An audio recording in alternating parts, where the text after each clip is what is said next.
Cue then the fact that one of our buyers was a guy called Zach. Big up to Zach, by the way, for letting me pester you and get on your station, because Zach owned a station called LWR. Now, from Radio Fulham, I did have another couple of pirates, but I did not stay on them. One of them was a station called TKO, which I think I stayed on for 2 weeks. Don't ask me why I even left, but a great story is that coming out of the TKO studio, which was around, like, all the studios in that time, Lenny, were in an area called Crystal Palace, Southeast London, yeah, because of the height of getting the masts up so we could get the coverage, you know. Mm-hmm. And I bumped into this young guy called Carl Cox, who was just fresh going. I think he was going on, I was coming off. And that was like, but Carl knew, I mean, Carl, because I ran other record stores and I was in that area, Carl, you know, we knew each other anyway, but you know, it's like, oh man, I didn't even know he was on this station. So there's a little touch there. He was a good boy. He was living, I think, at that time. I know you've had him on the show, but I think he was out in Horsham, West Sussex. Anyway, I digress. So LWR's Zach, the owner, started to come in and buy piles and piles and piles of music. He was more obviously for jazz, soul, and LWR was predominantly a reggae station as well, deep-rooted reggae. They had this a load of guys called the LWR Reggae Squad. They, you know, and everyone I know that's listening now will be singing their jingles. You know, I mean, they were very, very popular. And the reason that they had obviously that popularity is, number one, they had great guys in the background doing their engineering. They'd developed something called a microwave link. And remember, we're going back way, way, way back. And the whole idea of the microwave link was to broadcast from said studio, from said aerial to studio, or vice versa. Where, dare I say, it was basically a link. So that if the DTI did come, they're not going to find the actual studio. They're going to find where it was broadcasting from, which was the link. So the studio would be broadcasting to the link. The link would then broadcast it out. I'd love to remember, because I did meet him, I'd love to remember the guy that actually invented that or kind of was part of engineering that. But again, we're getting quite technical, but I'm telling you now, that was one of the reasons that LWR stayed on so long. And protected all of you, basically. Kept you out of harm's way with the cops, basically. Absolutely. That, on top of the fact that some of the studios that we broadcast from were in serious no-go areas as well. So that was also a fun part of... So the camouflaging of being in the ghetto. In the ghetto, nobody's going to... They ain't doing nothing over here. Nobody's thinking you're running a full station from someone's flat. People, I have to be honest, when I first came across on that Titanic ship into the United Kingdom, and I went to those pirate stations, they were bedroom DJs. But let me tell you something, they had 100,000 plus listeners. You went and did those shows because you were promoting records, and Louis Vega went. All of us went and did those shows. It wasn't like, this is pre-Kiss, all that. But go ahead, Jazz. Well, we were, I think, dare I say, I think we were like second gen pirates then. You know, like I say, you had your Radio Invictus. There was really, I say Radio Invictus. I don't think there was anyone else. My growing up listening to radio was predominantly Greg Edwards, Robbie Vincent.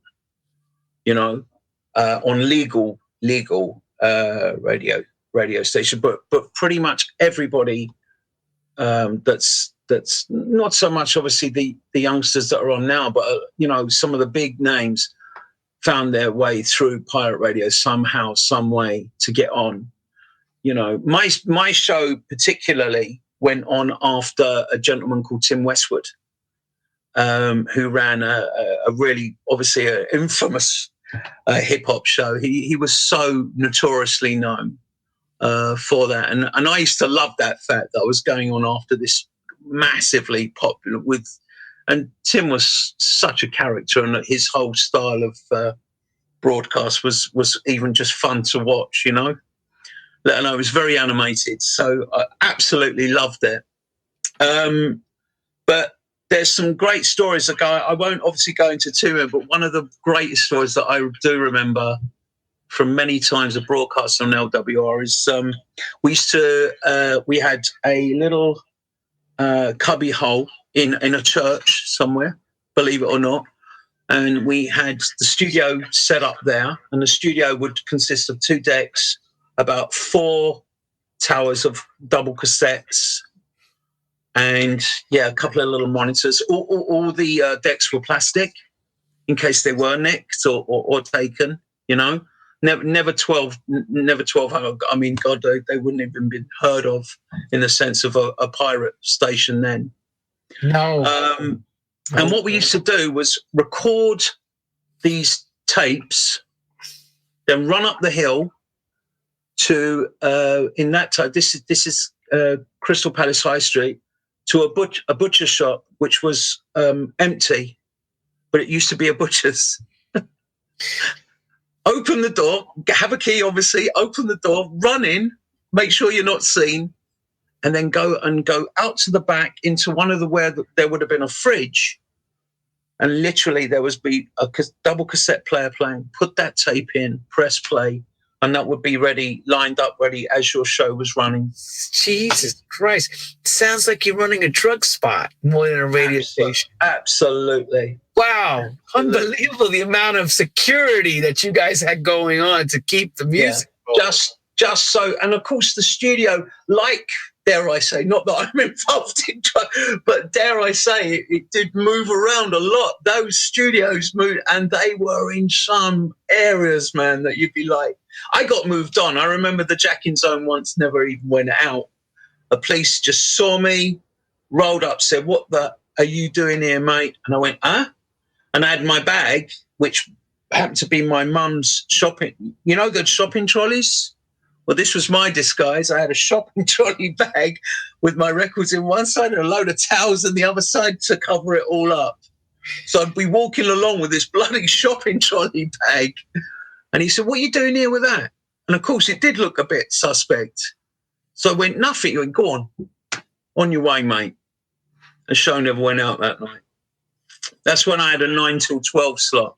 Let me ask you this. You know, how really important was this, getting these shows on the air? How very important are they, Jazzy, at that time? They were, I suppose, in a way, it was like life or death, Freddie. You know, you were. Now I look back, I'm quite joking about it, but I took it so insanely serious. I mean, you know, I did cover up what I was doing.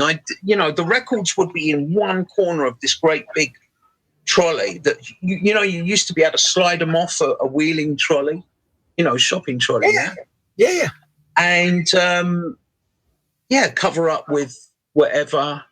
I mean, dare I say, even used to take, I used to study a lot of martial arts. So I used to take a few things in there just in case you got jumped or whatever. I mean, it was hairy, man. I'm not gonna lie. Some of the places were a bit, you know, and of course being on 9 till 12 as well was quite a you know, a late spot.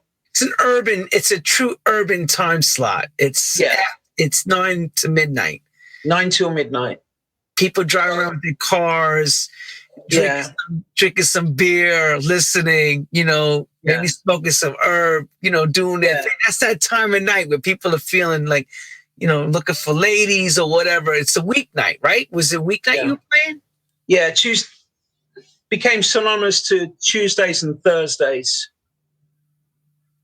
Those were, you know, and straight after Westwood would do 2 hours of hip hop.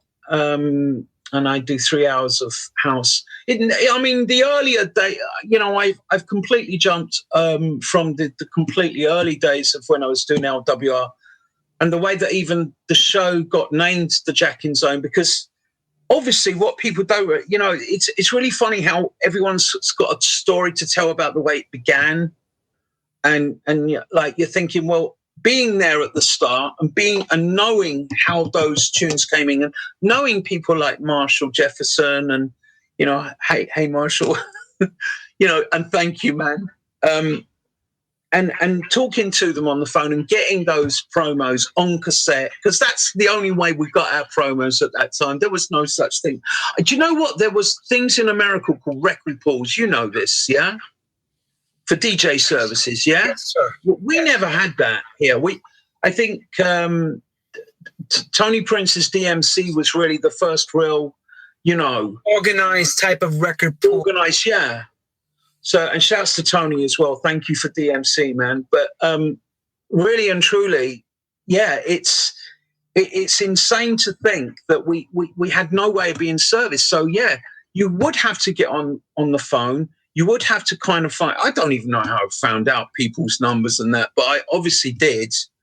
And we'd start getting sent the stuff because they found out about the Jackin Zone, and of course the Jackin Zone was doing things, was starting to break their music.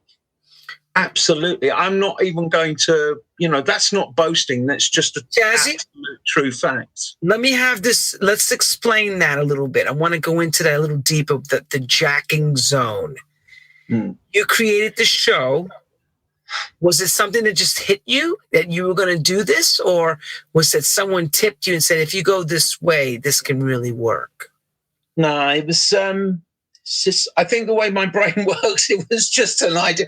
I love the word zone. Don't ask me why.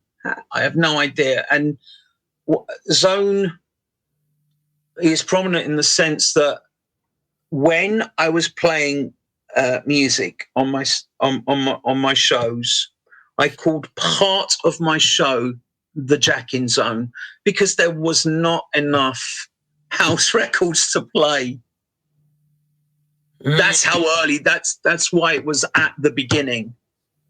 Which we are talking maybe late 80. I can't quite remember. Late 84 into 85. Then obviously 86 when, oh my God, there was so much house music. But them earlier days, no, man, there was not. So it's just a small part of the show. And I'd be playing disco and Latin and all kind, jazzy and Latin. So I played lots of jazzier forms of music. Always upbeat though, always a lot of energy. I loved energy, you see. So faster music to me was the way forwards rather than, and I'm not against obviously slow music or what they would call in them days two-step. And really and truly in those days, there was quite what I would call a stranglehold on London of slower beats. And I don't mean that in a bad way. I just mean that was the thing. That was like, a lot of people be playing more kind of just this head nod style and, funk and soul, reggae, obviously reggae, and my station, the station I was on, was very prominent for, two-step tunes that, everybody at a jam would go mental for, Right. And so it was very much against the grain. But because I had quite an upbeat show anyway, house just slotted in beautifully. But I did have to call it something different. And of course, Q, I keep saying Q, I'm going to stop doing that. Q, KLX is the Jackin Zone. 4-track EP under the guise of Risque Rhythm Team, yeah? And there was my title, there was my show. And it became the tune that I then started to intro that part of the show too. And I go, right, this is, it was great. The Jackin Zone, it just made obvious sense to me. Did people come knocking on your door saying, Jazzy, please play my record? Was that happening yet at that time in the pre-beginning? Or No. But when they started to find me in the record stores that I was working in, and what I started doing was asking people to send in their tapes. And that's how Julian Jonah, Paul Hartnell, as in, Chai Orbital, and many people, because there's loads and loads of people, Mr. C, Kid Bachelor. Yeah, there we go. There's a great story to even just this track itself. Yeah. The one thing that I wanted to do with when I started that label was make sure that everybody had their own like little brand, their own design. And I know that the Hartnell brothers might differ in, but the way I remember it is that the whole idea of the name Orbital, because they weren't calling themselves that, was because of the Orbital raves, which obviously came a bit later. And I thought that it went very well with OHZone. Of course, I was very space cadetty and thinking, Orbital raves, OHZone. It kind of makes sense, doesn't it? Yeah, it's got that spacious feel to it. Yeah, and by this time I had my own record store in London called the Vinyl Zone, and the thing is that OHZone, yeah, there it is. Oh my God, look at that! Look at that hair! Look at Madonna behind us. Come shop here. Yeah, come shop here. Wow. That is. Do you know what, Lenny? I when I was preparing for this show, I could not believe I could not find any pictures. I don't even have a picture of the front of the Vinyl Zone, like the actual facial, because it was all Colin. Thank you, Colin Hodge. Got a shout to him because he did all our artwork in them days. Vinyl Zone artwork, like the design, and we had a graffiti counter. We had a graffiti Vinyl Zone, and of course down the New Kings Road, Swiddy, that didn't really bode too well, but it was cool. I enjoyed it.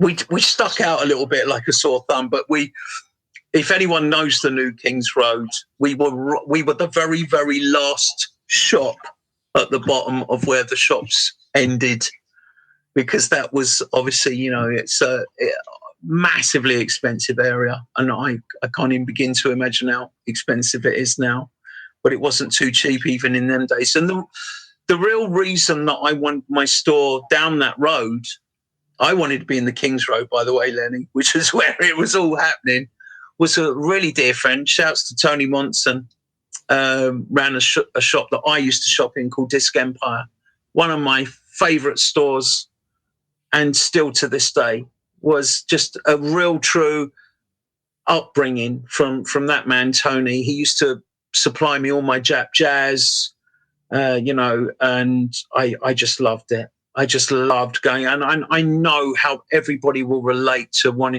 going into record stores. It is a thing. If you're not into it, you will find it so boring. But if you're into it, there is nothing like it. And it was a meeting point as well. That's important. Talk about that. How many things happen besides meeting other producers? How many things, Yeah, well, deals were done. Yeah, deals were done. Raves were made. We sold tickets to the first Biology. Which I think it was over 4.5. I mean, so many people came through the doors. We were very, very lucky in the sense that because of where we were placed in London, we weren't in the West End. That became our demise in the end, some almost 8 to 10 years later. But to begin with, oh my God, you couldn't have picked a better place, because we had down the road from us A&M, BMG, FFRR, Polydor, Mercury, Polygram. Like the Polygram building was in Hammersmith. And down at the bottom of the New Kings Road was BMG, RCA, and A&M Records. A dear friend of mine, Mike Sefton, was A&R there. Big love to you, Mike. He used to bring people, if they were in town, he'd go, I'm going to take you to go and see my man Jazzy. He's just got a store up the road. And I met, to this day, I still think, I met, Jimmy Jam, Terry Lewis, Nile Rodgers, came, and Julian wasn't there that day. He was absolutely gutted because he was his hero, and he was certainly my hero, and still is, and as far as the DJs were concerned, they were very, very, very well looked after.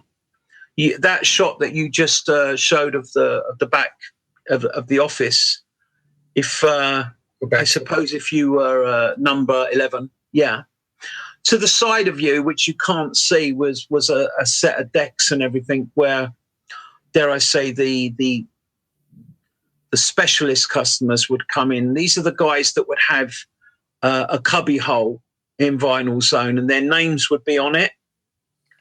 And unfortunately, I don't have a picture of that, but you know what I'm talking about then. And you'd have your own cubby hole there on the shelving. What you have behind you right now, yeah. Except right, smaller, a little smaller, Yeah, let me get to the right side.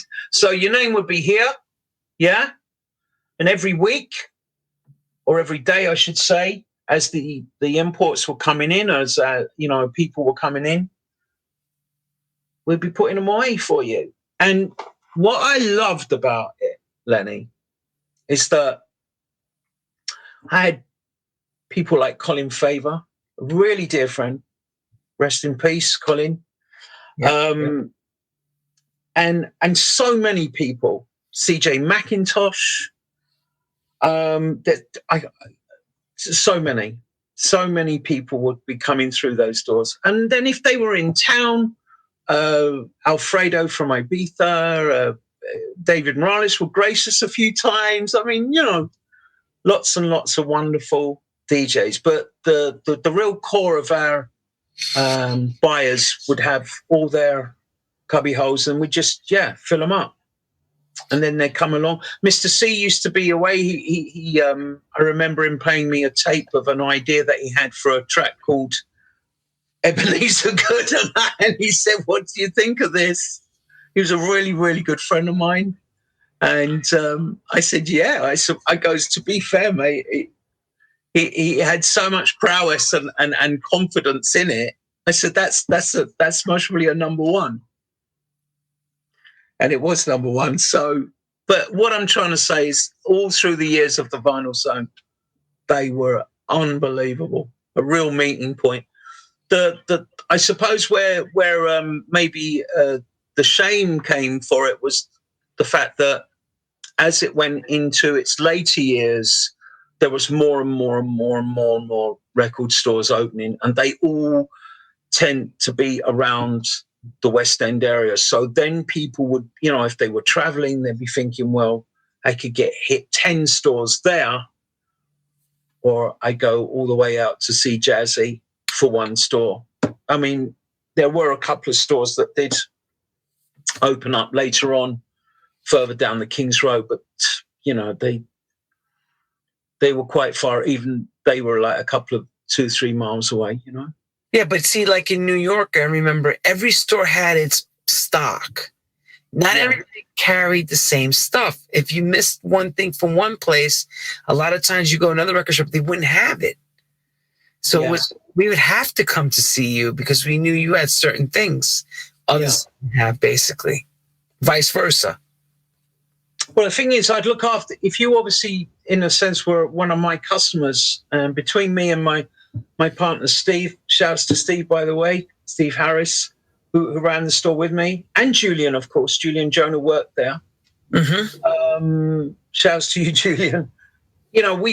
We had our own set of customers. We would look after them. Some of them would be I always used to get not wound up, but the way banter runs go, Jazzy, I never got out the back, man. I wasn't important enough. But, it wasn't the biggest store in the world. We did we did our best in the sense of like keeping everybody happy. It was, do you know what it was like, Lenny? It was kind of tailor-made. It was like, I had this ability to be able to get into people's, and know what they want. And if I had £1 for everyone that said, man, I used to spend so much money with you. But they've all got amazing record collections, you know. We call them vinyl zoners or whatever they, you know, it goes with you brought up on Vinyl Zone, you know. So, but you're right, people did come, but I think we were always at the mercy of the importers. It wasn't like the days with Greg James and spin-offs where Greg could almost dictate. You know what I mean? It was completely different in them days. We were at the mercy, and say if a van had been to La La La and then come to us, that hot tune might already be gone, and we'd be waiting. And and of course we was so good at keeping our finger on the pulse, but we couldn't get. I mean, it was our ability to know tunes and break them that really helped us, and that I think why we survived so long.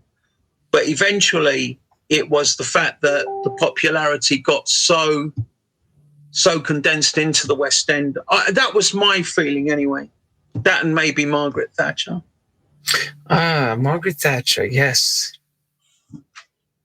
But we had an amazing time.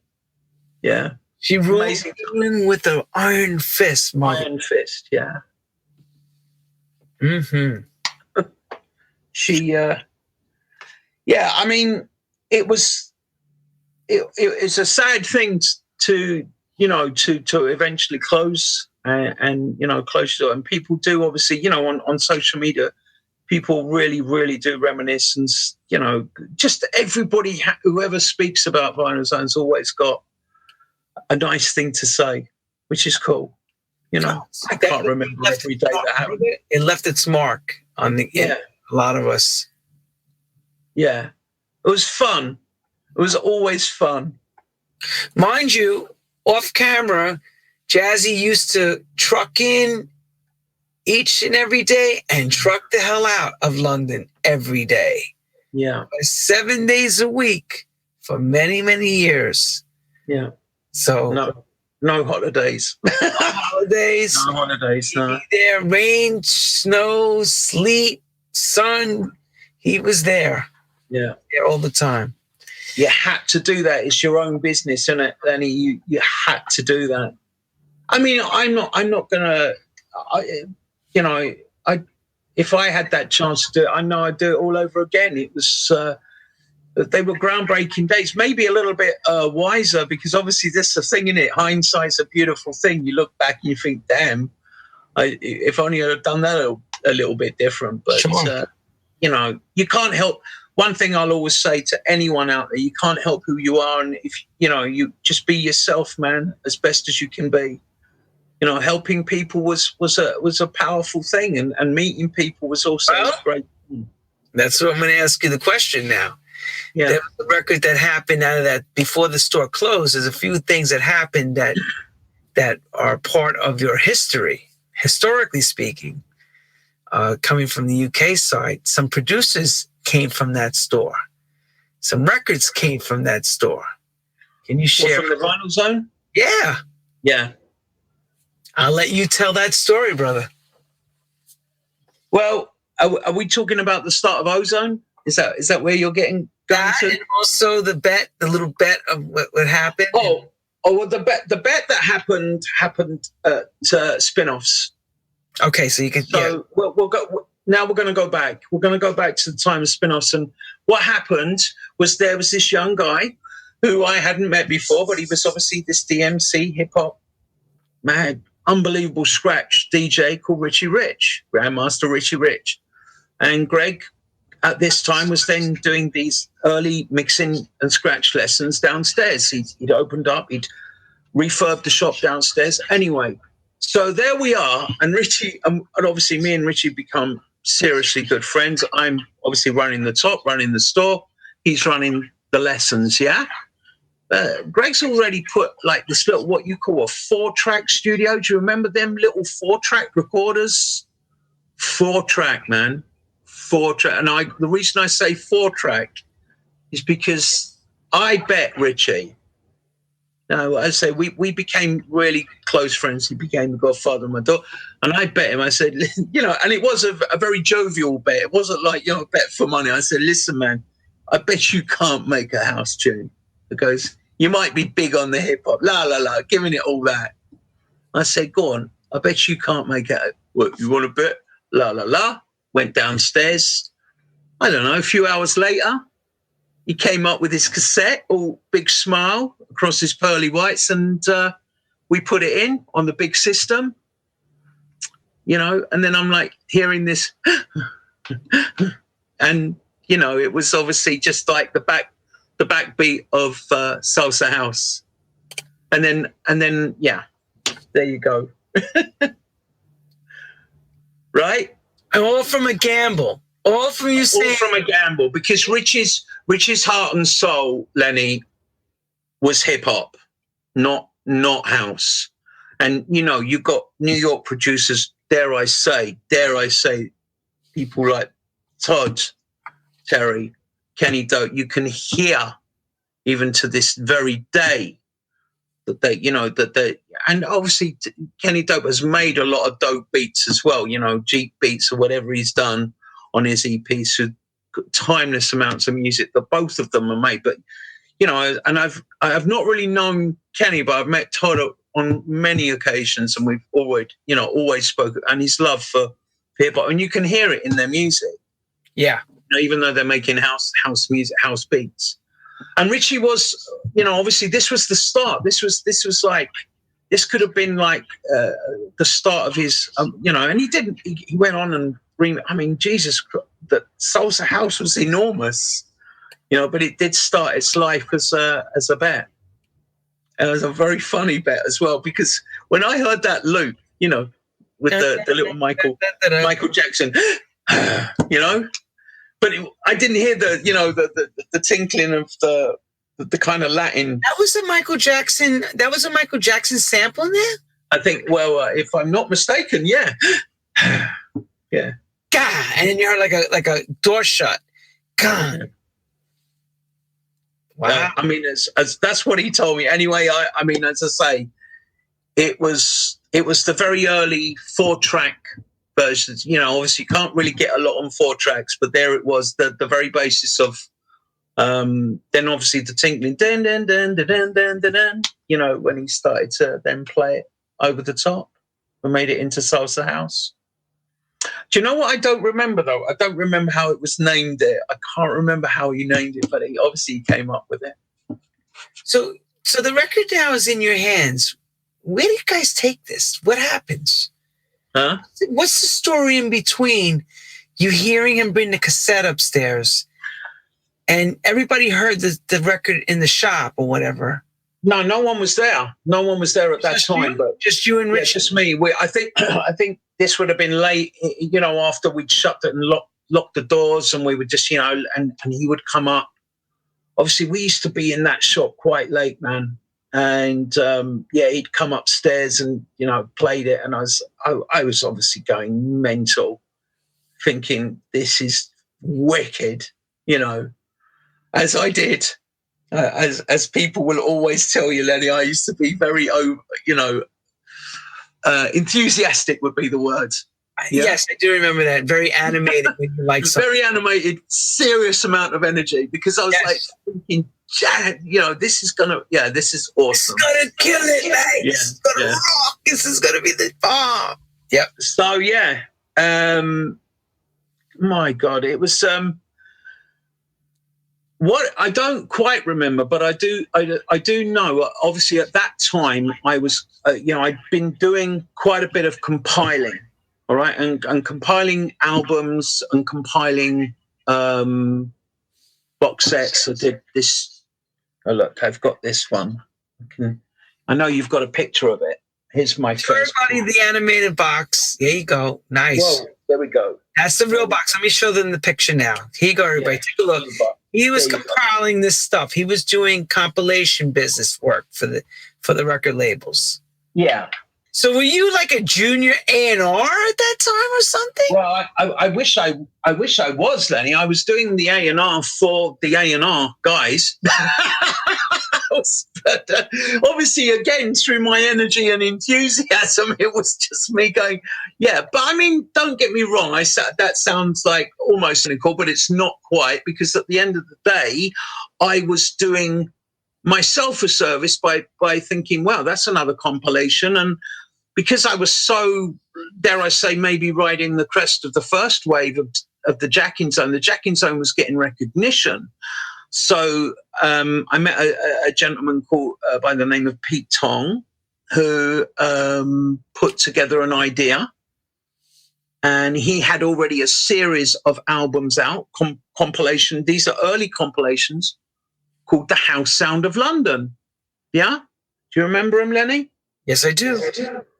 And here's get that shirt, everybody. Look at that shirt. Go to that shirt, everyone.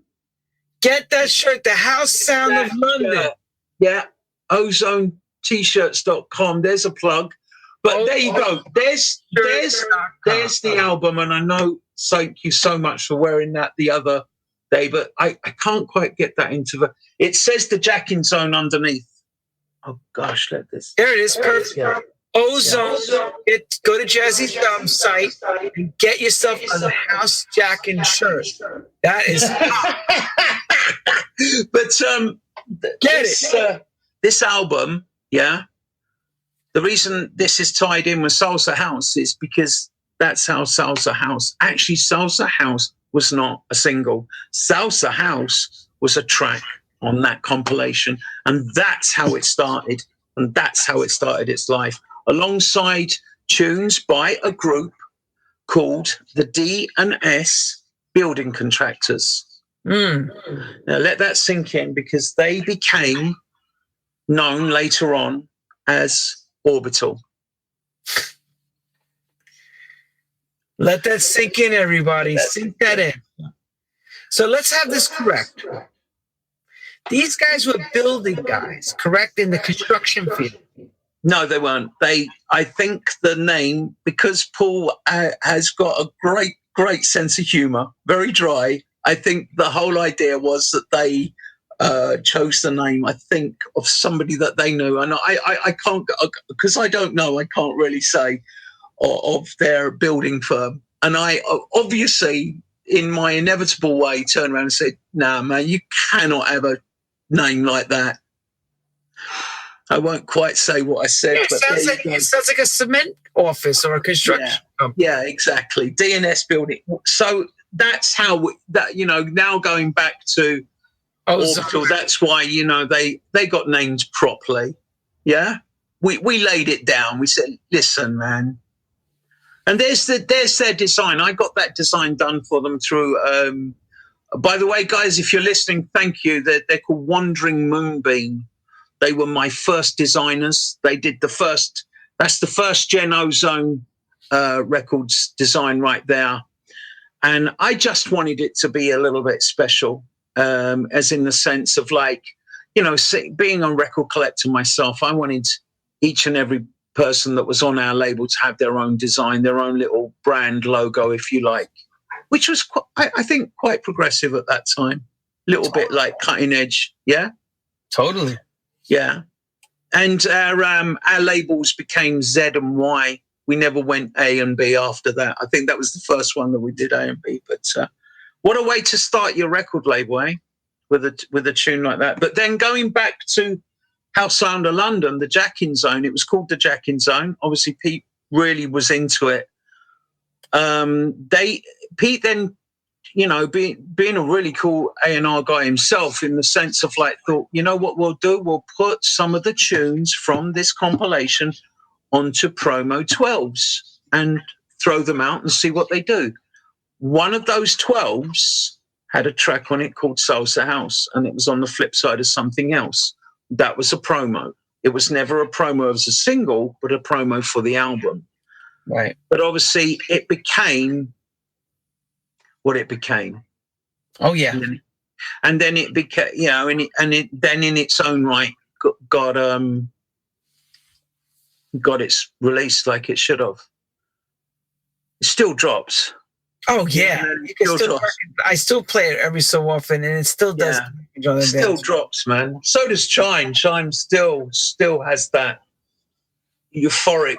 So just even being proud to be part of something like that. I mean, I remixed both of them as well because I kind of A&R'd them. I got to you know, Pete's. I worked very closely with Pete for such a long time. And yeah, I was very proud of that album, very proud of the fact that we got to, dare I say, Richie never really wanted to further the career side of house. He definitely worked a lot on other stuff. I think he had stuff with a guy that ran a label called G Street. Yes. Stereo MCs were on there, and Richie had a bit more success with that label, but never really, I don't quite remember what happened with London, but with Chime and Orbital, well, obviously, you know, history's there. We signed a 6-album deal for them, and the rest really is history. Phenomenal, you know. Amazing. One of your first records, it's like boom. Yeah. So proud. The thing is, you know as well as I do, man, you do all this stuff, you're living it, you're breathing it, but you don't have the, maybe, dare I say, the wisdom or the you know, the sass that goes with knowing about the way the record industry really, really, truly worked. You get me? I mean, certainly, I know after all these years of been doing what I've been doing, I've certainly learned a lot from it. Well, that's part of the course, par for course. Wisdom is learned to experience. The more things you work on, the more things you get burned as well. That comes with the territory. Quite a few burn marks, man. But I bet. But wow, what fun doing it. I can't emphasize that more. You know, when you're living and breathing it, it's so, because you're in it, aren't you? You're actually right there in it, and you don't know anything else. You're just living and breathing it. But you never know where it's. I knew though, as soon as I heard like the first real true 4/4, yeah, there was something different. Like the whole energy side of it. Things like Adonis, No Way Back, you know, JM Silk, you know. And I know there's how, you know, I love the argument about the first house record. We was talking about this, yeah. That's quite funny, you know. Everyone's got their take on the first house record. Everybody's got their tone on what the first house record is. Everybody. But everyone's got their take on it. But I was going to ask you something even more so. Do you remember hearing the first big house record where that kick, that boom, boom was so loud? You were like, whoa. Yeah. Do you remember any of those? Like what that was? Well, my first real, like, you know, was, because again, I'm not emphasizing that in them days, there was nowhere to play this stuff, man. Nowhere with a decent sound system, that's for sure. Or a crowd that would accept it like that. Yeah. Oh, well, that's another story in itself. Another 5 hours talking about clearing floors and having glasses thrown at you, and right. And you know, and just basically being called derogatory names for playing an upbeat. Get off the turntables. Get off, man. Where's the Bowie? And you're like, well, I like that music, but I'm actually playing dance music, you know, to dance to. Jazzy, I love this comment. And I know every DJ has heard this sooner or later in their careers, early on mostly. Don't you have anything good to play? Oh, don't you just... Hey, wait a minute.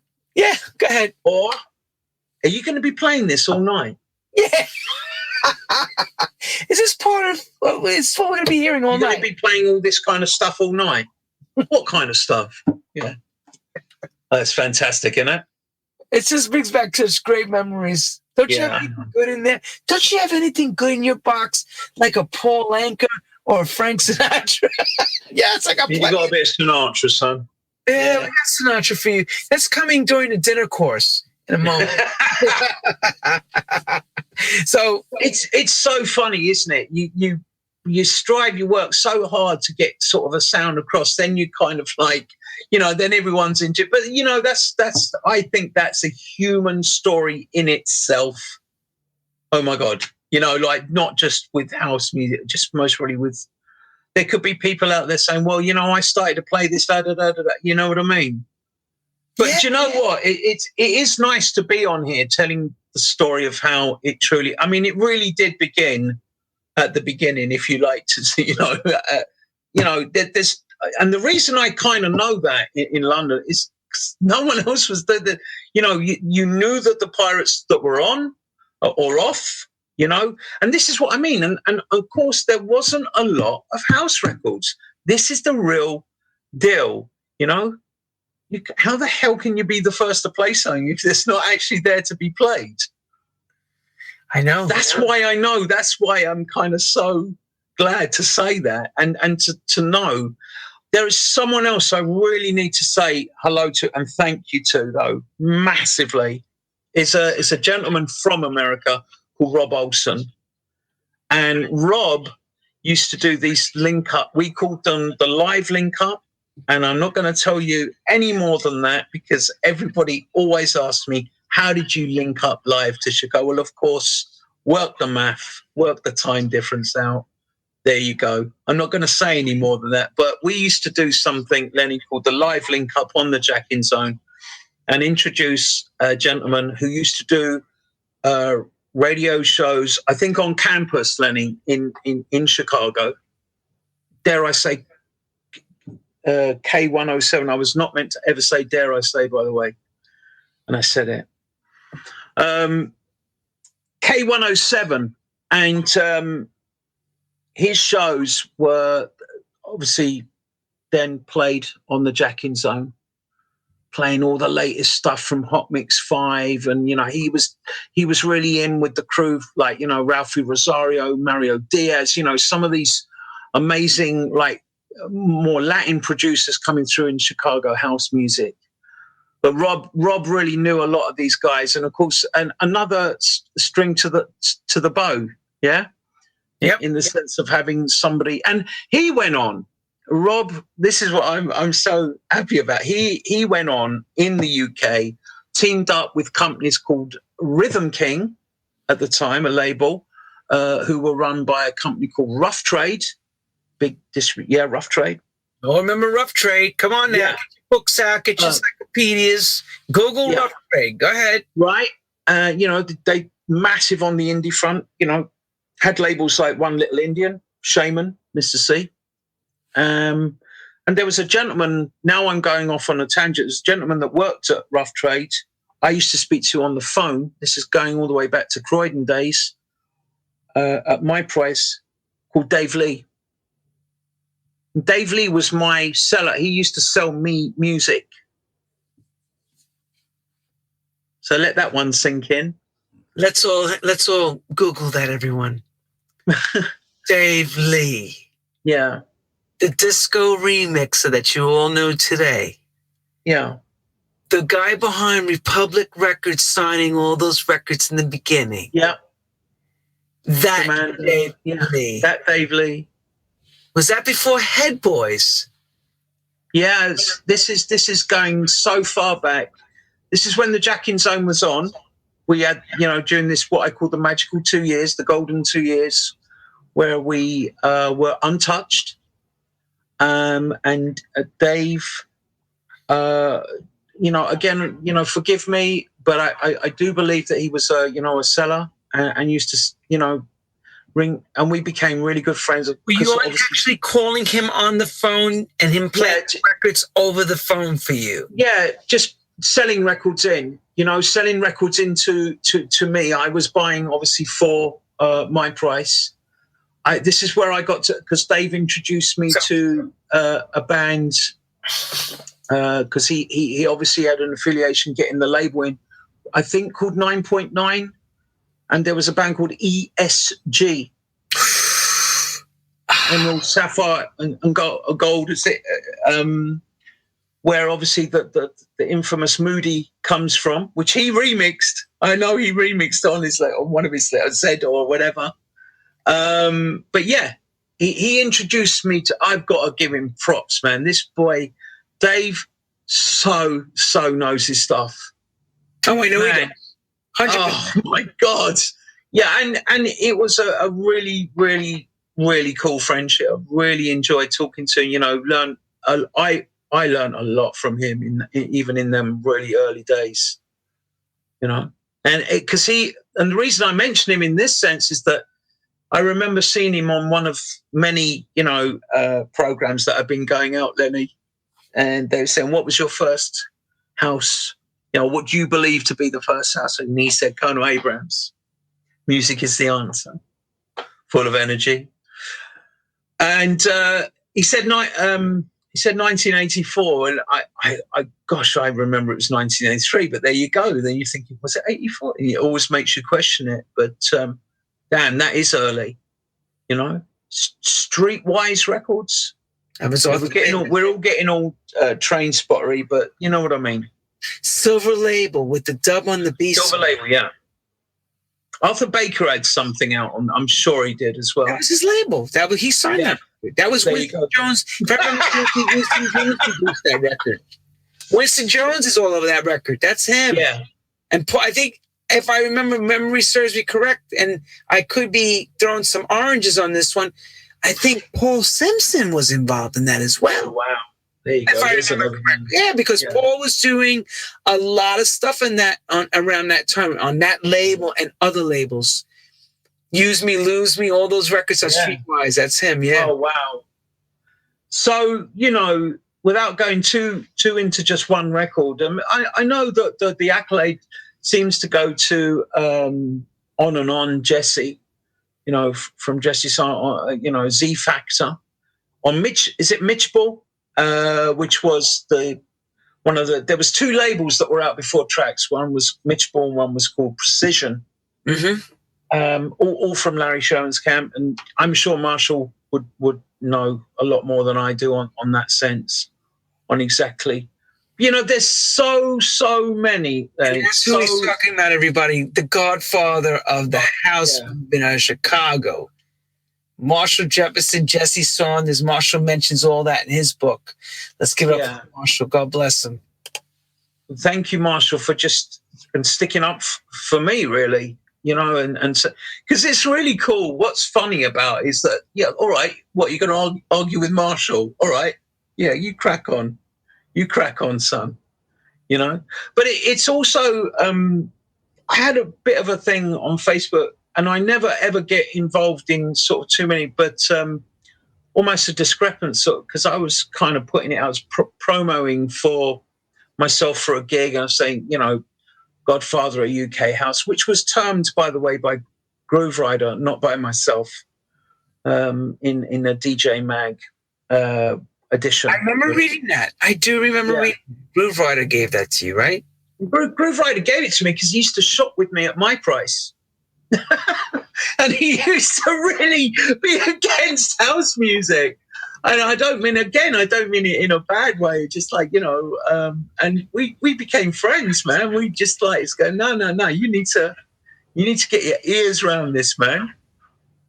And obviously then what I call third generation pirates, they then because it sort of went in waves, pirate. I mean, you don't really hear much about pirate radio anymore because people have got DAB licenses, FM licenses. They're going like sweeties now rather than, back in them days. To play the music that you wanted to play was unheard of. Lenny, it really was. I don't know what the laws were like in America in that sense, but no, Jesus, you guys, listen. If you even got close to try to get a pirate station on, within an hour it was shut down. You couldn't play around here in New York. First of all, the problem in New York is every 2 clicks is a radio station. There's no place to put a friggin' pirate station. I know in England you had a lot of airspace on FM bands, so you can play. Here, forget it. It'd be, you would have to do is kind of like something like Disciple did back in the day, and a couple, Cosmo was on, you know, Colleen, she was on NYU radio, and they were having their shows pushing house music. You know, Disciple's a big purveyor of that. I remember going to the radio station at WNYE and hearing him do the show. Right. So that was our pirate radio. You know, Don't forget, you had master mixing going on for many years, from Shep, going back to Ted Courier. I mean, you guys used to get the cassette tapes over in England. So you knew what was going on, because a lot of records were being played in New York radio. And then a lot of you would be calling us asking, you know what that record is? And it would be like such and such out of New Jersey. And you guys were searching. So you really were on your game. All of you were. You especially. Because you would be sending us tapes and asking us what these records are. And we would call, I would maybe call Humphrey and ask him what he was playing. It was back, that's how it was back then, everybody. Yeah. That's how we did. That was the internet. Play me the record on the radio, over the phone. Over the phone. Over the phone. You know what this is? Oh, yeah. Do you know what this? Burrell Brothers, or whatever it was. Pal Joey just did this. Pal Joey. Yeah, whatever. Pal Joey, New Groove. I mean, we could, honestly, I don't mean this, but I didn't think I'd be able to fill up 2 hours. Of course, I'd be able to fill up 2 hours, but this you haven't even gotten to ministry yet. We haven't even gotten there yet. Or how Jazzy becomes Jazzy M of London. I know. He was worried, everyone. I was laughing. I kept laughing at myself, saying, yeah, right. You got more hours. You have more story than the hours we have for this show. It was a proud moment to. I like to call it a lot of firsts. You know, first to play house in the UK, first, you know, via radio, not definitely not via clubs, because, like I say, you know, there wasn't enough. You wouldn't have even been able to play in the clubs all night. There weren't enough records. That was something very important, because I've had Graham Park, and I remember Mike Pickering from M. People. Did you guys know what was going on in the north at all, in London? Like what was going on in Hacienda, or was that completely separate from what was going on? We did.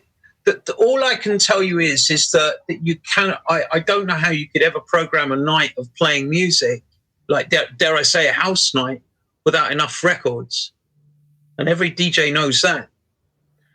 You know, you need enough music to play through the night. Obviously, if you have different DJs, they're not going to be playing the same tune. You know, when we was just getting back, we kind of went off on a tangent about like the sound systems. One of my earliest memories, because you said, how did you hear it? Loud? Or one of my earliest memories is a very early warehouse jam called Hedonism. So shouts to them. And I saw a young DJ by the name of Justin Berkman playing there. Kid Bachelor also was playing there. And very, very prominent. It was a great night, by the way. And Johnny Walker, a dear friend over at Polydor, was at A&R. He got me the tickets, and we went along, and it was in a warehouse, I think, somewhere in Ealing, in London. No, not in London, just outside, going towards Heathrow Way. It doesn't matter where it was, but at the end of the day, what I'm trying to say is that I never, ever heard house music played like that. There, again, was a sound system, I think it was called the John Adams sound system.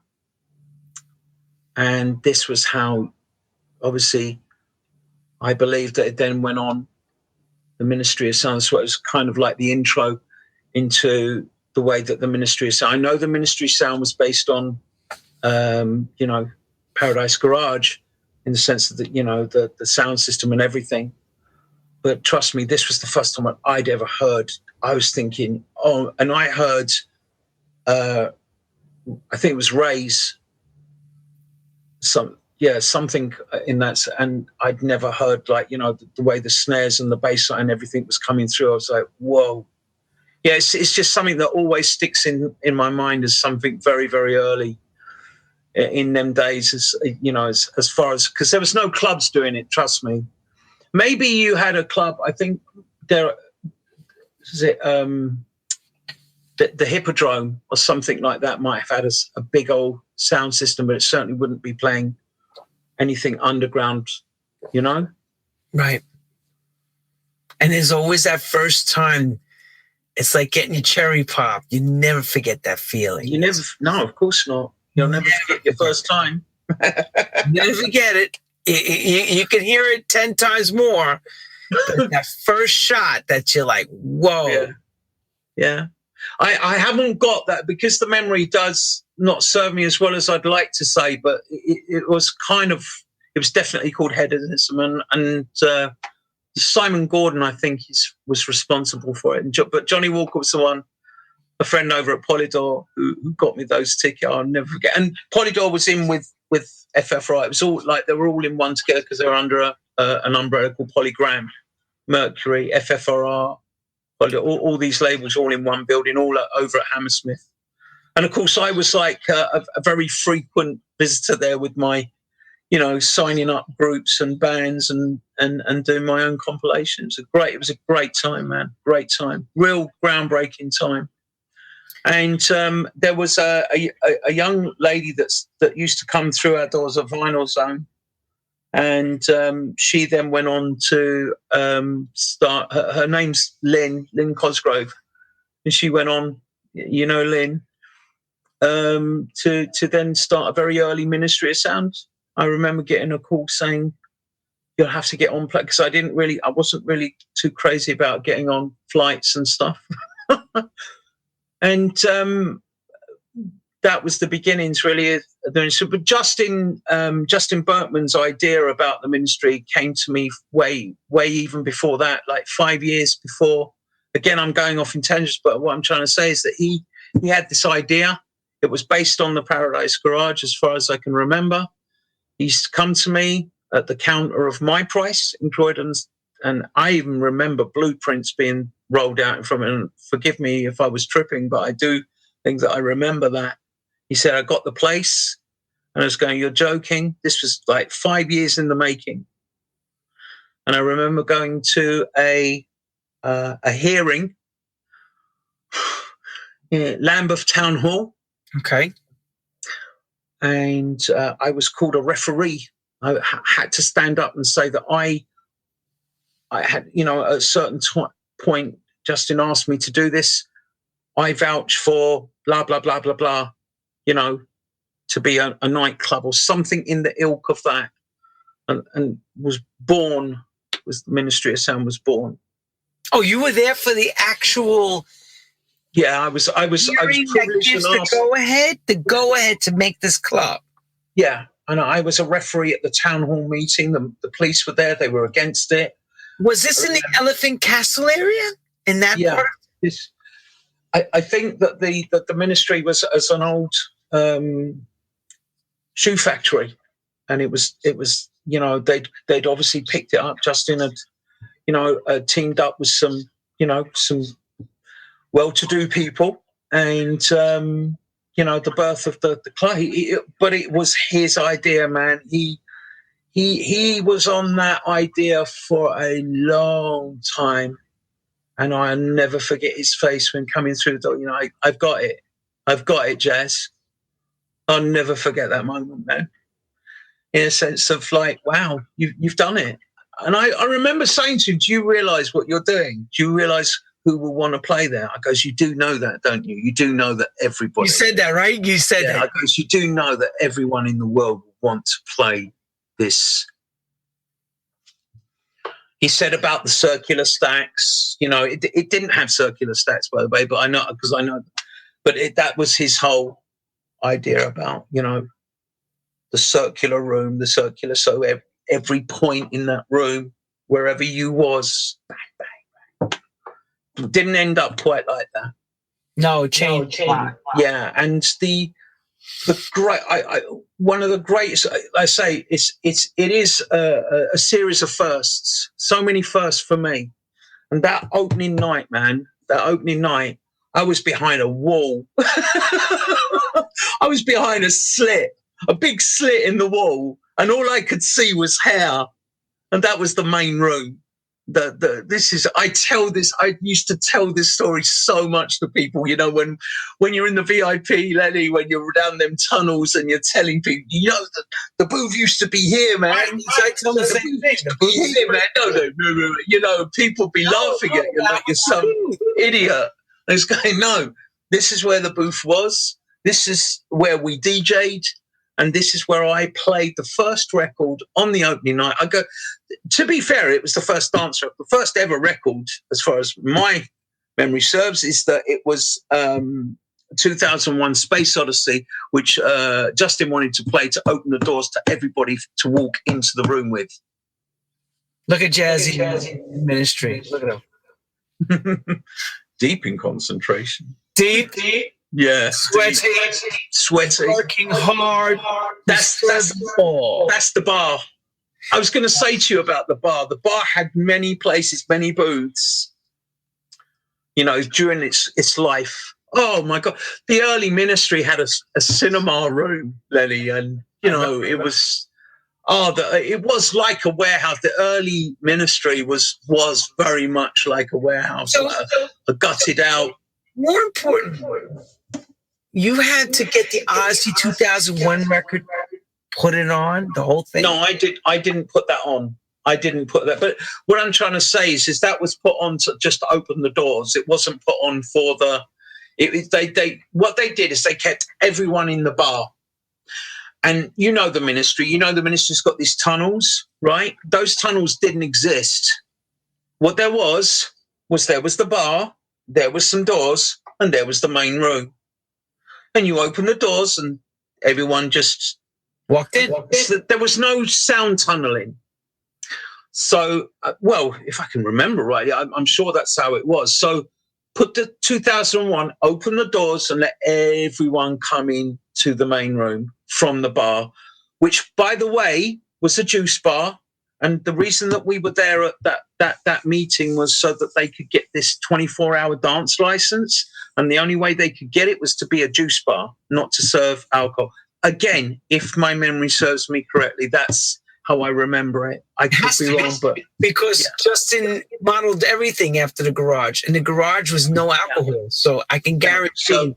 So there you go, right? And I remember these giant bowls of fruit, and oh my God, on the bar, but there I was up behind this slit, behind this, waiting, 2001 playing, da da da da da, boom boom boom boom, and then I just drop it, and it was the 6 a.m. mix of Saturday De La Soul Morales mix. Never ever will I again forget. It's one of those moments.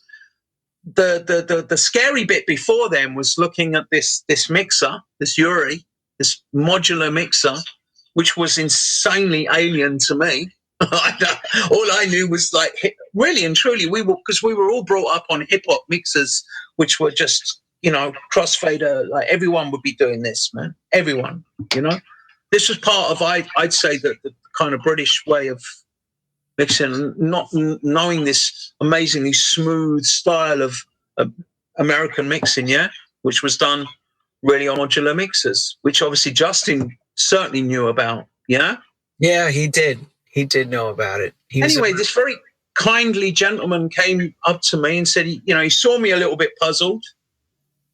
He saw me a little bit, maybe I was showing that I was a bit, it was a big thing for me. Opening night, Ministry of Sound, and it was Larry Levan. And he just showed me the mixer. What did he say? Huh? What did he say? Not really much, just show me, kind of quite authoritative.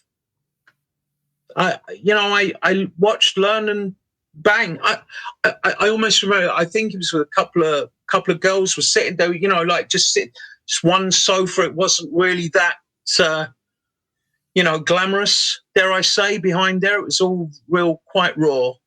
And a great big kind of so you couldn't even really, you really would have had to have done that to look out to actually see. All you could see was hair. And there you go. That was the way we began. And to be fair, I can't really remember much else. I know that it was awesome, and that was the opening night. And a lot of people on my Facebook, on my social media, they were there. So you christened it with the first dance record. Yeah. Heard it here. Morales' mix of De La Soul, and it is a tune. And they did an exhibition. Ministry did this exhibition called the 2020 exhibition, which was the 20-year birthday, 2020, la la la. And there it is, the cover of a roller skating jam called Saturday. So I love De La Soul anyway, but that mix, the way the chords, it's just a tune to start with, isn't it?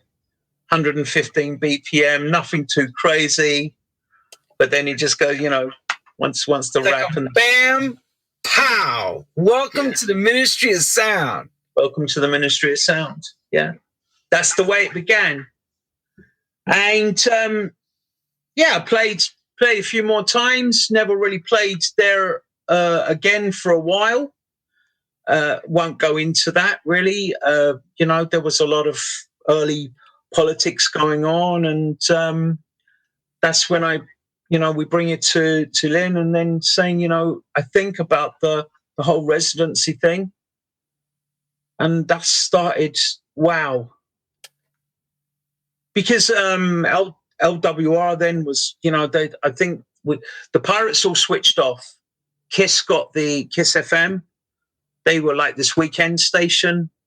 And obviously everyone in London knows who Kiss were. It's still on now as more of a commercial dance station. But in them days, Gordon was running a weekend station, very, very popular, and an insane amount of talent from that station as well. And they got the legal license. So for us, radio days in that time, the door shut. But another, what they say, one door shuts, another one opens. So, and of course I had Vinyl Zone as well. I obviously started the label as well, OHZone, and that's the biggest memory then was obviously, and the biggest thing then was the Ministry residency. So that's where ruling begins. The whole you're doing all that, right? Yeah. So Jazzy, let me tell everybody something so important. Okay, you see that ruling thing? Jazzy's part of being the resident ministry. You couldn't go around London and trip over his gosh damn picture. His picture was all over London. He was a pinup king. When they were running around those days postering, you would see Jazzy M's name and the guests. And this went on for years. So good on you, Jazzy. Thank you. You did a lot of damage in a very volatile way in a very important nightclub that created a lot of DJs that spinned off of what you were doing. Yeah. They just celebrated 30 years, so I wish them, obviously, all the very best. 30 years of Ministry of Sound, wow. So what club is, I mean, Timmy Register with The Shelter. But there's no real clubs that are going week to week to week to week. And never shut. Never shut down. Except for COVID, they shut. Obviously COVID, yeah. Look at this. Look at the Ministry Sound Festival, everybody. Look at that. Yeah. Wow, that was, the 25th anniversary. Yeah. Or 20th, that was, I think, 20. It was a big year for them, the 20 year, huge amount of celebration. On my Mixcloud, on the Jazzy M Mixcloud, I have got an hour, which was recorded on the 20, live set from the 20. That is the opening Saturday. I had the great honor. Yeah. So there's a picture of what I was talking about. Obviously, I don't know whether that's the other side of the wall, Yep. Look how English looked. Didn't look touristy. Didn't have that touristy look yet. No, and not a phone in sight. No cameras. No phones. Oh, you read that all the time. It's like, oh, back in the day, vinyl was great. Now it's like not a phone in sight. You're just thinking, yeah, but people are going to have phones and they're going to take and they're going to make videos. They're going to, but yeah, I know. Get into the groove, man. It's okay. Get into the groove. So, of course, the ministry story takes you to a whole other level. Yeah, it took my life to a whole lot, and I can tell you that now. Pasha, look. Yeah. 14 years at Pasha. Yeah. And it became like, for me, obviously it was just a way of life. And, this is when people say, oh, I dream of that, I dream of doing it. I didn't dream of this. Yes, you did. No. I didn't dream of because I didn't really truly know about it, in the sense of like, I know that sounds a little bit, but what I'm trying to get at is that, once you got it, oh my God, you don't want to let go of something like that. 30, that's a long standing of being a resident. Can I explain something to everybody? One of the most humblest people I'm speaking to in our game is this man right here, okay? When I met him and spoke to him pre to all this happening, none of us ever dreamed we would see each other in the same continent, nor less ever play together. Yeah. This is way, way before this was ever dreamed about. Transatlantic DJs flying over. Remember? There was no ministry yet. There was no talk of any of this stuff. We were just happy to be, hey, can you get me these records? Hey, what's going on with this? That was it. There was no, oh, you're going to come over. I never dreamed of I was going to ever come into England to play music, ever. No. None of us did. It was not discussed. There was no go-to. There was nobody doing it yet like that. No. There was some that flew over, special gigs, like Tony Prince talks about how they brought certain performers, DJs to play in the 80s and stuff. But there was no nightclubs that were doing that level of, we're flying every week an international guest. No. And you being the resident to play along with those guests. And those guests may be Frankie Knuckles, Tony Humphries. Let's go on the list. David Morales, myself, Eric Murillo, Roger Sanchez. I mean, the list is of on and on and on. Yeah. Todd Terry. It just goes. Daniel Davoli from Italy. Claudio Coccoluto you played with. I remember you played with everybody. Everyone has played with Jazzy. If you were making great records or you had a fantastic crowd, trust me, you played with Jazzy. And this man is so humble and doesn't talk about that. But I'm telling you, do your research. That's why when I talked about the prequel to the show, The Godfather of UK House, because it truly wasn't anything like that coming out of that part of the country. There was no such thing yet. We were all train spotting, trying to figure out how can we even make a living at this. It wasn't even that. It was never about superstardom, right, Jazzy? No. It was no superstar. It was just a fun thing. We work in a record shop, or own a record shop, or hey, this is great. Yeah. I go back to my stepdad saying to me, this staunch Irishman, and he used to say to me, that's just a hobby, and that's a terrible Irish accent, but he'd go, that's a hobby. And I'd be saying, no, it's one day it could work out. I just always, again, things ring in your brain and you just think, it was more than a hobby. And I remember my dear mum saying, why'd you keep buying records? Because, why can't you just play the ones you got? And the thing is that even from them very, very early times, you just think it's obviously passion, isn't it? It's what you love. And the one thing that I can say to every single person out there that's listening is, and we spoke about this earlier, Lenny, is that it is a universal language. It really does bring everyone together. And having the privilege to have played so many places, wow, you know, you don't have to speak their language per se, like, you know, wherever I played, and yeah, it's been some 80 countries and so many cities in those countries, but it is one language that will get everyone and bring everyone together. You know, it's saying about a lot of firsts. We had the blessing and the privilege to play one of the first mixed race jams in South Africa. We did a ministry tour there. We played Joburg.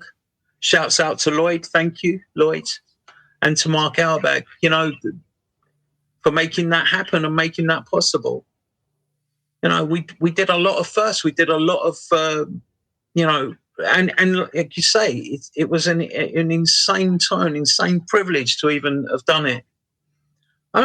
You know, saying humble, but when, like you say, when you're in it, you're in it. And yeah, money was earned from it, but I couldn't think of it. You know, there's a quote from people, famous acts, going, look at me, I'm getting paid this and I love doing this job. And that's how I felt. Wow, I love this. I never want this to end. I never want this to stop. But what I mean by that is that it was, you know, it's just an amazing thing to do. Pasha, my God, you know, Ibiza was, you know, 13, 14 years in the making. And of course, for Ministry of Sound. You know, we did help make that brand the size that it is, due to the fact of all that, you know, groundbreaking work that we took to every country out there, you know, but had an insane amount of pleasure doing it and learned so much from it. The only thing, Lenny, is that, yeah, it just wasn't documented in the way, obviously, things, you know. Well, the social media wasn't there, but Mixmag and DJ did all that. They were constantly taking pictures of all of us playing together, working, and these things would be up. But here's the question I hate to ask. Go on. Does everything come to an end? All good things sometimes do. Yeah, of course. Did that happen to you personally? In a sense? Yeah, without obviously going too personal. Yeah, it definitely seems like it did, you know, moving on from the ministry or whatever way you want to look at it, you know, things do end. People, you know, it's like if you're, whatever profession you're in, you get older, you move on, maybe you become a manager, you know, player manager, and then you just become a manager, whatever you're in, you know, it's the natural cycle of life, you know. But the thing is while you're still got life in you and you're always, you know, if you've got music in your blood, it's never going to go. It doesn't matter what you're doing out there. That's never going to leave you, man. So it's in your veins. It's in you. It's part of you, and it will never leave you. So it's never over in the sense for you. It's just that you have to do other things. You know, we all need to live. We all need to, you know, like your lungs need air to breathe, and, you know, we need food to eat. Right. But music, it was, you know, I'm glad things are documented now, because obviously it's a way of reaching out. And, you know, if we didn't have technology, we wouldn't be doing this tonight. Correct. That is correct. So then, and telling the story that hasn't been told. This story, I'm so glad to have told this story. Oh my God, and I haven't really told a lot of it. But, you know, I'm looking at the time, Lenny, and I'm don't worry about the time. You just tell the story. Wow. Tell the story. But what I'm saying is that, you know, there's so much to it. Is that you can't cram. No, it's impossible. You have to write that book. That book has to be written. That you have to talk. But see, that's what I'm saying. He's touching on major points. There's a lot of itsy bitsy points that ravel into all this. Yeah. You need 10 hours at least to talk about every part of it. And there's so many people out there I'd love to give props to as well and say, and me, I get, when you get feedback, then as well as I do, you get feedback back from people when they say things like, a house is not owned by one. But, well, of course it's not. It would be silly. Of course it's not owned by you or me. But it's more about, the fact that, in a way, it's like history in itself. That's why you think, God, do I believe that about history? Something that happened in 1610? You know what I mean? It's been documented, but was it documented correctly? Because I know one thing, and I can tell you from the heart that house music's history, no matter where it's from, has not been documented correctly. And thank God for things like this, because this is a way of really truly getting something true out. And it's not about, I did think, it's about, I'm the first, but it's more about, let's get this straight, man. This is how it began. This is what happened. And there's no ownership, because you then become a part of it. And it's like, well, hey, let's enjoy it. I mean, after all, like I say, music is that universal language, and just glad to have been part of it, and still part of it. Still very much a part of it. I'm talking like it's over, and it's so not over. It ain't over until it's over, as they say, Yeah, but you're making a resurgence. We're seeing you playing again. Yeah. So what was that fight like to get yourself back into those, moments again? Like, what did that take? We know the historical part of it. We also know you have a pause part. But what does it take to come back and say, hey, I'm still a champion boxer in a sense? I could still bout. I'm older, I'm smarter, but I can still do it. A lot of mind power, and I think people around you as well, a lot of love. You can't forget the people that love you. You know what I mean? You got your nearest and dearest, and dare I say, there's obviously, I think for everyone out there, people have dark times. I read so many stories and people, and you always say, wow, especially if it's a friend. Like I had a phone call last night from someone, and ill, and you just think, wow, send you love, there's nothing you can do except say, yeah. And I kind of like, I had my own things to deal with, and glad that I'm obviously still here.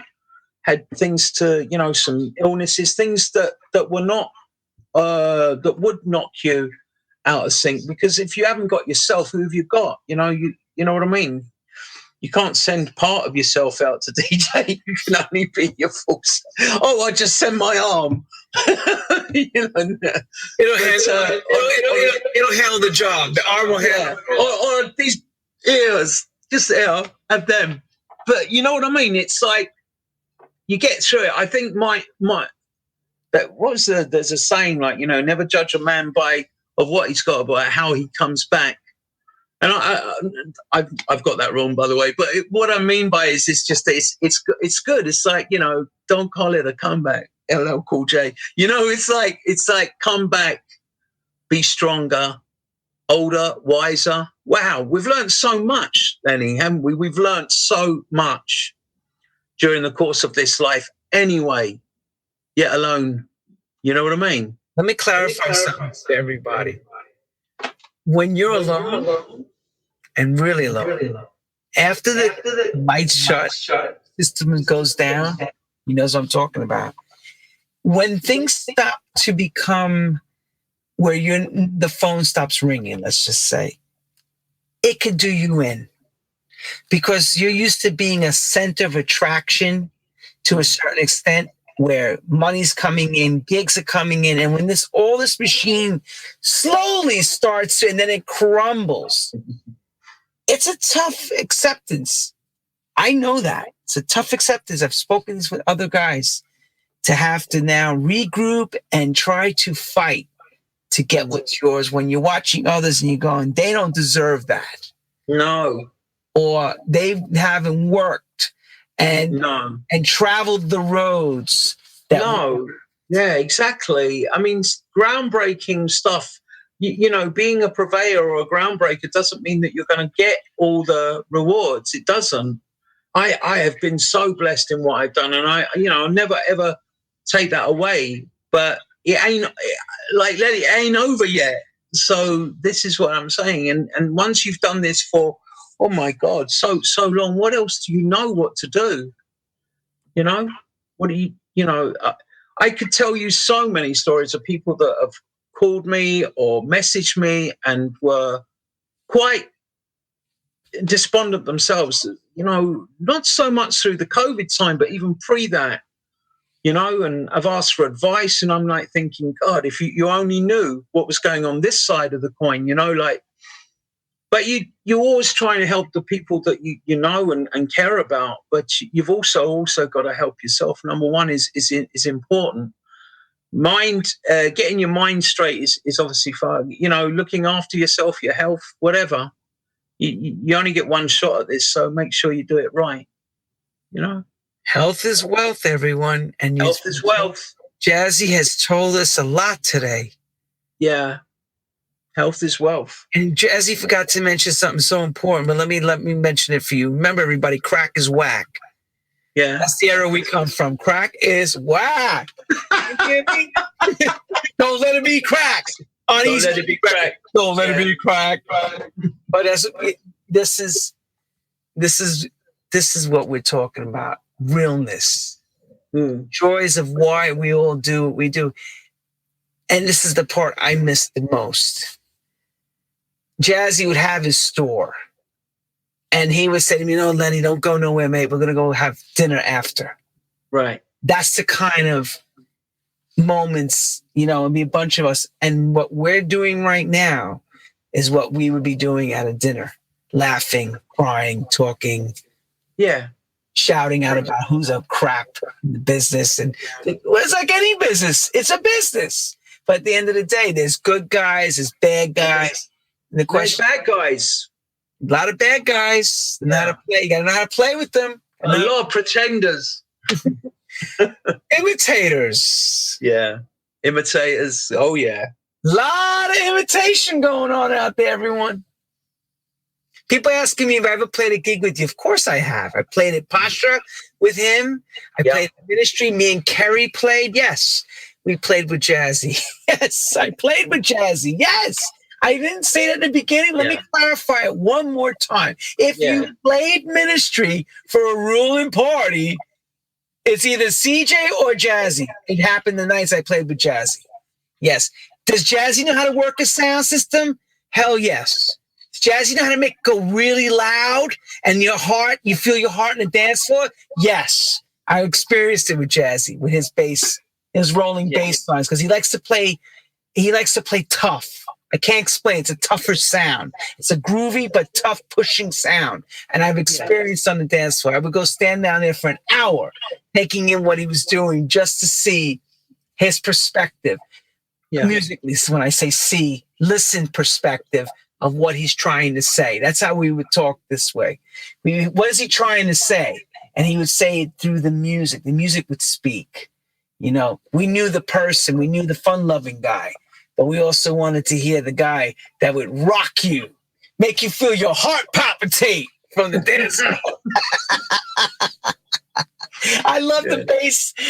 I would go up to Jazzy. Go ahead, Jazzy, push it. Go back on the dance floor and listen to boom, boom, boom, boom, boom, boom, boom, boom. Oh, man, what a feeling that was. I remember running out of that box and running into the middle of the room if you could actually get past you're trying to go in the middle just to feel it with the dance floor packed, right?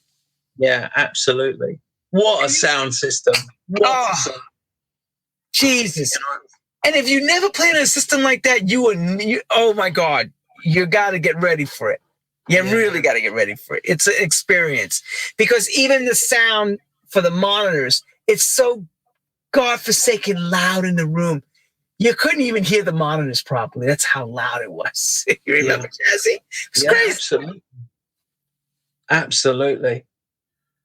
6, I don't know how many used to be flown on the, you know, and you'd have like 1, 2, 3, 6 monitors firing down, and you'd still, and then a bass bin behind you. This is in the booth. So, well, yeah. God bless you, my man. Thank you. God bless you, Lenny. Get your shirts up. Let's push it one more time. Get all your shirts up. Listen, okay, so this is OHZone, OHZoneT-shirts.com. It's a bit of there's your ruling. There's your ruling. Schooling for ruling. We got obviously I showed that earlier. That's the house sound. House sound. I love that ruling. This is hot. Yeah, that is hot. You're going to get one of those. I need those because I play for ruling. I want one of those for sure. Send me one of your house ones. I will. Thank God house music is back. That's an album. That's an album I compiled for Mike Sefton over at A&M. By the way, when double-sided, that's the House Hallucinates album that used a lot of early. It's all acid. It's all early track stuff, but unbelievable album. Unbelievable. You know. I feel like I'm on Blue Peter now. You don't know what Blue Peter is, you know. And this is one I made earlier. And that's us. OHZone. Yeah, that's us now. That's our third generation OHZone. That's us right now. All right. That's where we're at. Yeah. That's OHZone T-shirt. One last question. Go on. Today's set with the USB sticks and I've watched you. You said, I feel like I'm back where I belong. Comparing to the good time. Does it feel the same or is it different for you? It's different. It's 100% different. I was only explaining this the other day. And then somebody, I think, came through and said, oh, but you can program your record box to do something, this, that, or the other, to choose this, to do that, to do that. So, but it's still not quite the same. And the reason being is visual. If anyone know, I mean, this is the thing. It's not like an old man now laboriously going on the great vinyl days, because I'm not. I'm just saying how it was, because obviously we did it so much. We took our records out. We bought our records, didn't we? We got sent our records. We then went out to a club, yeah? We then put our records down wherever we were playing. We put them behind us. We'd open up the record boxes. And the first thing that a DJ would do, or the first thing I used to do, was then go flicking through, pull out. But that's how I used to do it, yeah? So visually, although I'd never pre-plan a set, never. Always go by the feel. I always went by the feel of the crowd, maybe what the DJ was playing before you, getting a feel for it, yeah? The difference now is obviously you go with if you're a laptop DJ, or if you're, me, I was talking to Mr. C about this the other day, about after we'd done this festival together, because we both compared the fact that we both like to put our USBs in to a CDJ and then cultivate and use them as if they were just record decks, which is what they've been designed to be anyway. They're very expensive record decks, by the way, but that's how I play. And the difference is visual. Every single time I make I put a track on a USB, I have to have some kind of picture. It's obviously that old school part of me which wants to see the visual, so at least I know. But the difference is also is that, say, we was talking about the dubs into vocals. You'd have a 12-inch single that might have 6 mixes on it, man. You might want 3 of them. You might want an acca out of it, this and that. And again, there's a difference. Yes, you can program all of this, but you've got them in a list rather than you're pulling out a vinyl, you're putting it on a platter. You've got, obviously, if you've got somewhere like the Ministry, you've got 6 decks. I think they had 6 decks. So you got 3 decks working. You got the acca, you got the dub, and you might have the beats or whatever, and you're just playing around. And then you might take that one off, and then, so to me, obviously, that was a way that we learned for so many years, and you got good at that.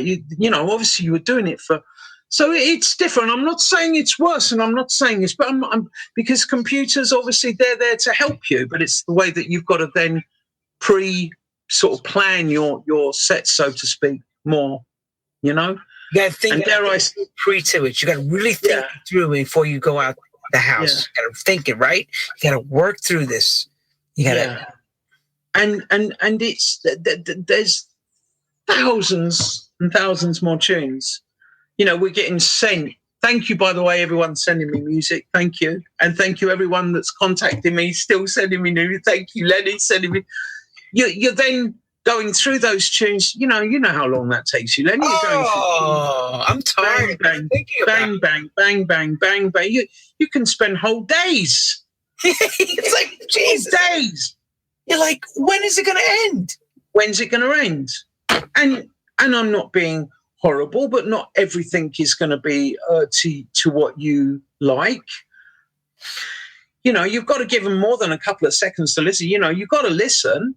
There might be something that crops up, and then you've got to go through the sites where you actually then start to. Because I don't know about you, but I'll be always looking out for a tune that, you know, you're train spotting. That's the key to being a great DJ. You look for records. I don't care. You look everywhere. It's part of our DNA. You can't help it. Yeah. Always listening. So the difference is massive. Sorry, I interject. The difference is massive. You know, to the old days of I said Vinyl Zone, but going vinyl shopping to online shopping, because that's what it is, isn't it? It's online shopping. We are Jazzy. Part of the online experience was everybody else jumped on a record, you didn't get it. And then all of a sudden you're listening to everybody else and they're all discussing the record. And by the time you left the shop, you had to get a copy and you got home and you heard and you said, thank God I got this, because this thing's incredible. Yeah. You don't do that now. You're hearing digital files and you go, I don't know. And it all depends emotionally how you're feeling.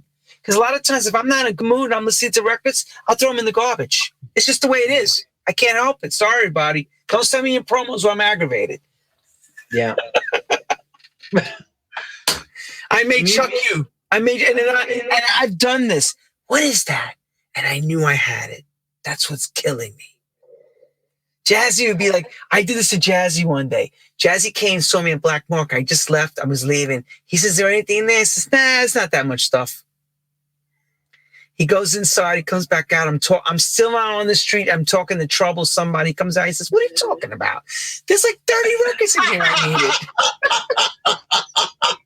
He came outside and said, he says, I got to tell you, there's like 30 records in Black Market that I like. I went, once my shop had ended and I was going Black Market, like you say, I'd be easily minimum 150 in one store.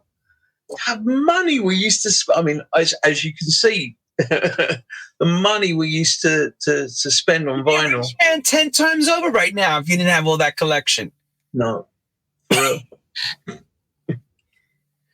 Jazzy, you are a gem, a diamond amongst the coal. You are not going to allow this to end without finishing the story. What is the next move when you leave here? Where are you thinking you're going forward now? Back out there. I've got great ideas for a London night that I would love to do myself. I think, it's one of those things that's bubbled in my mind for I don't know how long. Doing my own OHZone branded night. OHZone is a sound now. I've been doing radio shows throughout the years that I developed and worked on various stations. So that's one thing. I'm going on a station called Unity DAB. Huck Finn, shouts man, great meeting the other day. Be doing just a monthly slot, just to get it, and do an OHZone show. I got two brands. Dare I say? I call them brands, but I mean it's more about the segregation of the music. And I wouldn't personally want to really do it. It's one of those things where, or do I just keep the funkier side of things, or like to that side, and do I keep the more techie, deep Afro stuff? And that's kind of how organically it happened for me. Because like we said, there are so many different styles and things going on. So I've kind of branded it for me. OHZone was always about breaking barriers with more electronica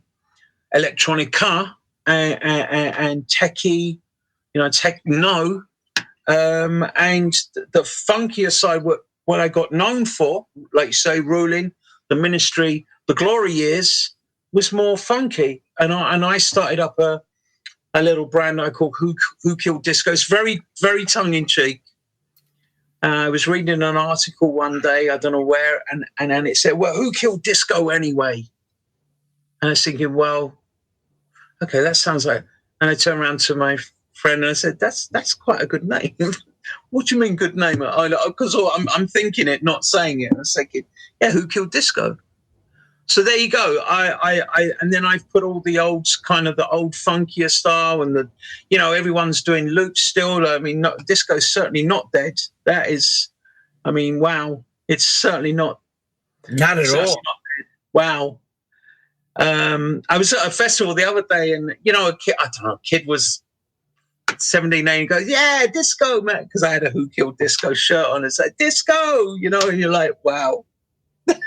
And it was quite funny. But so an OHZone night, a radio show, and I'm on board with a lovely lady, as you know, my agency Decadence. So they'll be taking and working with me on certain things, with gigs, and the future's definitely there.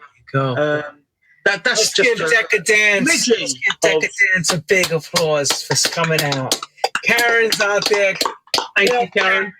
Decadence, Karen. Decadence. He's pushing it again. She's back in it, heavy and hard. Got some great players representing the best in talent from the UK and abroad.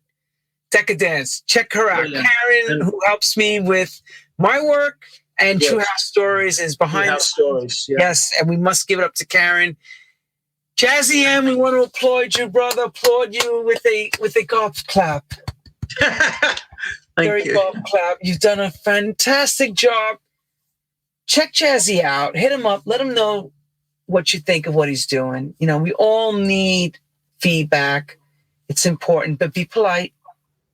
Don't be rude. Be polite. And, not everyone's always going to agree with what we do, but we have to try new things. And I know a lot of you also live in a time machine that you want us to be a certain way. So just bear in mind, because of changes and life experience and music making changes, we may not always play the records you want us to want to hear that night because you want to hear those classics.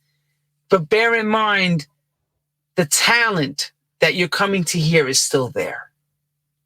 And on that note, Jazzy M, you are a gentleman. Thank you. A true teacher, a godfather, a true father to children of your own, a husband, and a team leader, mate. You led us to the water before. You're going to lead us again. I believe you're going to do it all over again, and you are doing it. You are doing it, and I am so happy you graced our show. Oh, thank you so much, man. It's been an absolute pleasure, and just to say to everyone, thank you. Thanks for the support. The support has been phenomenal, Lenny. Thank you, everybody. Didn't mention a lot. I didn't even really get through, and now I'm really understanding, Lenny. Wow, time does fly, man. When you start to get in a role, and I don't believe that I've been talking quite a lot, so I know I didn't even really touch the subject. We did get some great stories across, and hopefully that has helped everyone to understand some of the true beginnings.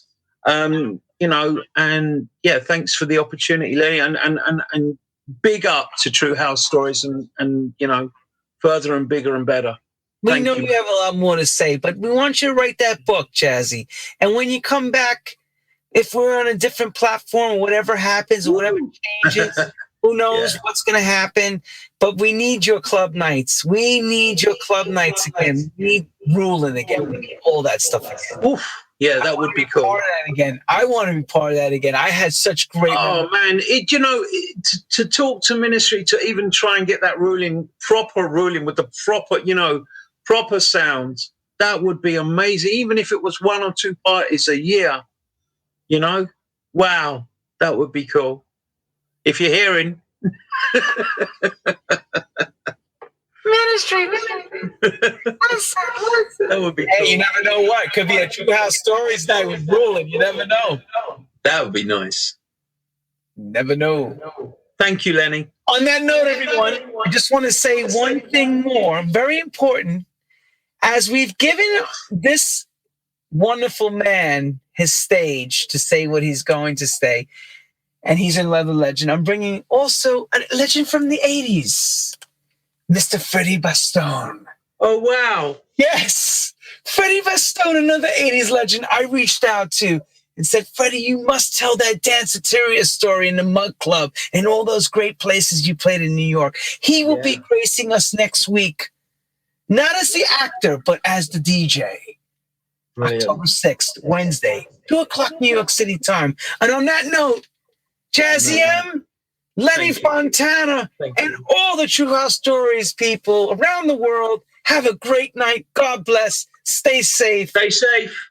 And we will see you soon. Jazzy, don't leave yet. Take care, everyone. Thank you.